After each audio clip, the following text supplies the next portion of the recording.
1200 km bemalol yuradigan Isuzu'miz. Aynan bunga, ya'ni motorni ochmagan holatda 70 ga 30 sistemasida metan uстановка qilib berdik. Yangi olganingizdan keyin aksar akalarimiz motorni ochishdan qo'rqadi. Sababi Porsche yo'nish kerak, turbina, motor ertaga nimadir muammo bo'lishi aniq bo'lib qolishi mumkin. O'shaning uchun ko'p akalarimiz 70 ga 30 sistemani tanlashadi. Motor ochilmaydi. Original jihozlarimiz bilan 70 ga 30 sistemasini uстановка qilib berdik. Ya'ni original AT12 reduktor, real farsumka va o'ziga mos kompyuter bloklari bilan chiroyli holatda uстановка qilib berdik. Balon joyi keladigan bo'lsak, bitta 200 talik turish holatiga bitta baho berasizlar va 3 ta 150 talik.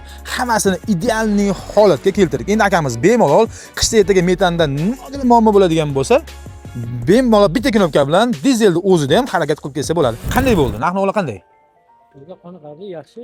Ha, 1200 km endi maza qilib Hozirgi davrga juda yaxshi. zo'r ha? Xizmatlari ham. Xizmatlari ham yaxshi. Mobillar zo'r. Zo'r ha? Shuning uchun kelyapmiz uchinchisiga. Ha, Yaqinda to'g'risiga kelamiz. Yaxshi, niyat qiling aka. Sizlarga ham xuddi shunaqa sifatli xizmatlar kerak bo'ladigan bo'lsa, bemalol murojaat qilsangiz bo'ladi. Xohlaganlarga 100%, xohlaganlarga 70 ga 30 sistemasi uстановка qilib beramiz. Eng qiziqarlisi, mashina tanlamaymiz, faqat mashina hali dizelda yurib turgan bo'lishi kerak. Pastda nomer qoldiramiz, bemalol murojaat qilsangiz bo'ladi.